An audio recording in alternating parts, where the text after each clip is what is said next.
Fajar kenapa nggak cerita? Ya, dari awal Oktober saya punya chat, diari terus, dia tidak pernah balas, cuma dia aja. Cinta tidak selamanya indah, Dia Fajar. tidak selamanya ini, setidaknya saya punya perjuangan dihargai. Kamu pikir semua seleb viral itu cepat redup? Salah besar. Ada satu nama yang sampai sekarang masih bikin heboh media sosial. Dia adalah Fajar Sad Boy. Anak muda yang dulu sempat kita lihat nangis di TV, sekarang tetap eksis dan bahkan makin terkenal. Tapi, kok bisa ya? Padahal biasanya orang yang viral mendadak cuma sebentar saja. Apa rahasianya? Nah, di video ini kita bakal kupas tuntas mengapa Fajar Sad Boy bisa bertahan di dunia viral sampai sekarang. Karena jawabannya nggak sesederhana yang kamu pikirkan. Viral di media sosial itu seperti kembang api, meledak sebentar, indah dilihat, tapi cepat padam. Kita sudah lihat banyak contoh, mulai dari Om Telolet Om sampai Citayam Fashion Week yang hilang secepat datangnya. Tapi Fajar Sad Boy berbeda.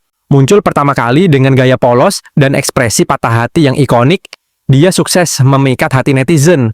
Pertanyaannya, bagaimana dia bisa mempertahankan eksistensinya di tengah derasnya tren yang silih berganti? Apakah karena kepribadiannya, manajemen yang pintar, atau ada strategi khusus di balik layar?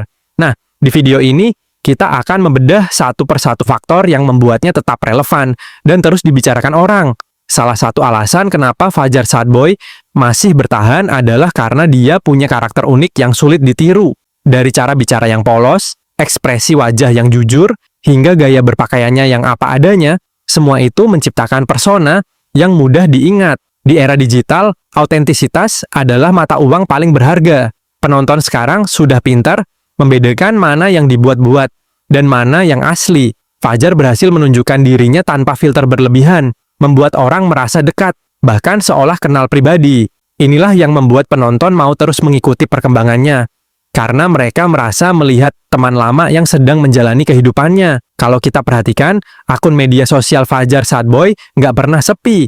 Ada saja konten baru yang dia upload, mulai dari video lucu, curhatan, sampai kolaborasi dengan kreator lain. Konsistensi ini penting karena algoritma media sosial suka dengan kreator yang rajin posting.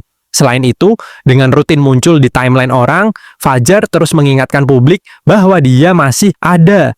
Bandingkan dengan figur viral lain yang hilang karena jarang update, publik pun cepat melupakan. Nah, di sini Fajar memanfaatkan momen dengan baik. Dia mengerti bahwa eksistensi di dunia digital itu harus terus dipupuk, bukan dibiarkan begitu saja. Menariknya, Fajar Sad Boy nggak terjebak di satu jenis konten saja. Memang awalnya dia dikenal karena momen patah hati yang bikin baper, tapi sekarang dia bisa bikin orang ketawa, terharu, bahkan kagum. Fleksibilitas ini membuat penonton nggak bosan. Itu dia bisa tampil di talk show TV, bikin vlog keseharian, sampai masuk di musik video. Fleksibilitas ini juga bikin brand tertarik bekerja sama, karena Fajar bisa menyesuaikan gaya kontennya sesuai kebutuhan. Ini yang membedakan dia dari viral-viral lain yang stuck di satu karakter dan akhirnya ditinggal penonton. Fajar juga mendapatkan dukungan besar dari komunitas online dan media. Setiap kali dia punya momen baru, netizen cepat mengangkatnya jadi bahan pembicaraan. Media pun nggak mau ketinggalan untuk memberitakan.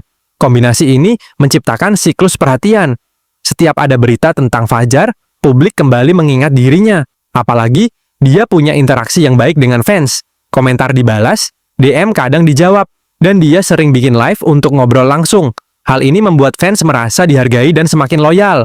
Di dunia hiburan, fanbase yang kuat adalah mesin yang membuat popularitas tetap hidup. Salah satu senjata rahasia Fajar Sad Boy adalah keberaniannya untuk masuk ke budaya meme. Potongan video atau fotonya sering dijadikan meme oleh netizen. Dan yang menarik, Fajar nggak tersinggung, malah ikut menertawakan. Sikap ini justru membuatnya semakin dicintai, karena dia menunjukkan kalau dirinya nggak baperan. Meme juga memperluas jangkauan popularitasnya karena menyebar cepat di media sosial tanpa harus dia yang posting. Bahkan orang yang awalnya nggak tahu Fajar bisa jadi kenal gara-gara lihat meme-nya di Twitter, Instagram, atau TikTok. Jadi, kalau kita rangkum, ada beberapa alasan kenapa Fajar Sad Boy nggak redup sampai sekarang. Pertama, karakter unik yang autentik membuatnya mudah diingat. Kedua, konsistensi update di media sosial menjaga eksistensinya. Ketiga, fleksibilitas konten membuatnya relevan di berbagai platform. Keempat, dukungan komunitas dan media menciptakan siklus popularitas. Dan kelima, kemampuan memanfaatkan meme culture yang memperluas jangkauannya. Semua ini bekerja bersama-sama, membentuk fondasi yang kuat untuk popularitas jangka panjang. Kalau kamu suka pembahasan seperti ini, jangan lupa klik tombol like, biar aku tahu kamu pengen video analisis artis viral lainnya. Tulis juga di kolom komentar, menurut kamu, Fajar Sad Boy bisa bertahan berapa lama lagi? Apakah dia akan semakin sukses atau justru redup? Dan pastikan kamu subscribe channel ini, supaya nggak ketinggalan pembahasan-pembahasan seru lainnya. Oh iya, nyalakan lonceng notifikasinya ya, biar kamu jadi orang pertama yang tahu kalau ada video baru. Fenomena Fajar Sad Boy ini membuktikan satu hal, di dunia digital, bertahan bukan cuma soal momen viral, tapi bagaimana kamu mengelola momen itu jadi karier. Banyak orang bisa viral, tapi nggak semua bisa bertahan. Fajar sudah membuktikan bahwa dengan autentisitas, konsistensi, fleksibilitas, dan koneksi dengan audiens, kamu bisa jadi lebih dari sekadar bintang 5 menit. Sampai jumpa, dan tetap semangat berkarya.